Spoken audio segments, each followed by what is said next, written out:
Bill Walton.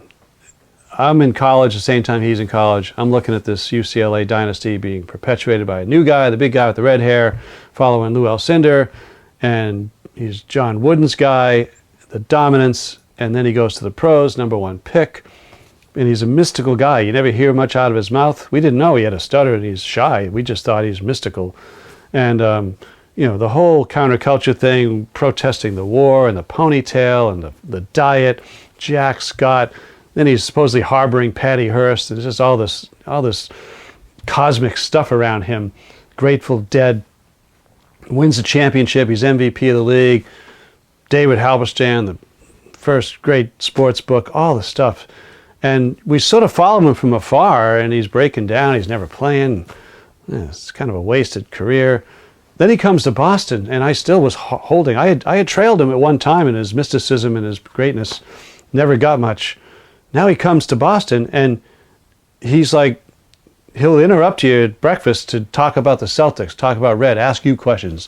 What was baseball like? What's this like? And what's Red like? And what's Boston like? And he's living in Cambridge. No athlete ever moves to Cambridge when they play in a Boston for a team. It just doesn't happen.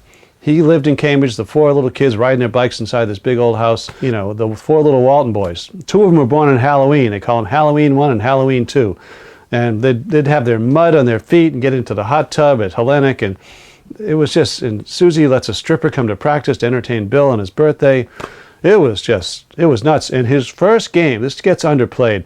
I know the Grateful Dead concert, and everybody tells those stories and all that stuff. He took all the team and, brings all this counterculture. Mikhail would tease him and say, Bill, none of us have ever seen color footage of you playing. It's all grainy black and white. It's like, what was it like against George Mikan, like this stuff. So it's just going on. And so there was the stripper episode was at practice. That was the day of the Grateful Dead concert. But it leads up to when they're playing the first game in New Jersey, and he was terrible. He came off the bench. They lost to the lowly Nets, and there was Brendan Byrne, a dreadful arena, toilet bowl off the, exit 16W off the turnpike.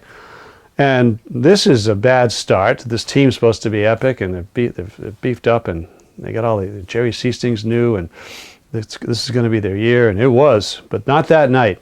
And Bill had like 7 turnovers in about 20 minutes. He didn't play well, but it wasn't, They played 81 more of these. So after the game, we go in and we go right to Bill, and it was worth it.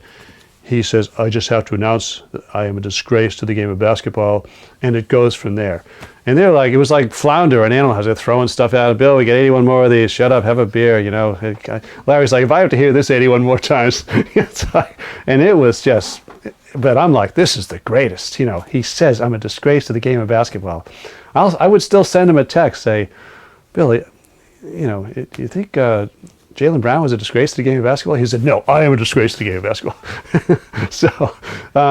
So yeah, it was just, it was too good to be true. And even in the middle of the season, they go to Indiana, and Bill insists on going to Larry to the homeland, and he's scooping up dirt in Larry's driveway, and he's spreading it around, the magic dust he carries around with him the rest of the year. It was just, he was too good to be true. I mean, right to the finish, and I miss him so much. And he was still, I texted him 3 days before he died, and he was still answering texts. It was just, I had been told he was sickly, but his texts are just, it's all, good health is everything, and we've lit our candles for you. Yeah, it's just amazing. Where's my phone? Yeah, keep rolling here. Hand me my phone. I'll play you an audio. This is probably 6 months before he died. I think I can get this pretty quickly. I appreciate that. You take care. Have a good Saturday. Thanks for your patience, Dan. Thanks, Bill. Appreciate it. I'm the luckiest guy in the world. I'm married to Lori, and I'm talking to Dan Shaughnessy about the Celtics. Thank you for my life. Thanks, Bill. Take care of yourself. How's that? Not your run-of-the-mill sign-off. And, he is Mr. Hyperbole. He was Mr. Hyperbole. We would tease, this is the greatest hamburger anyone's ever, it didn't matter. It was just greatest sandwich. Everything was just the greatest.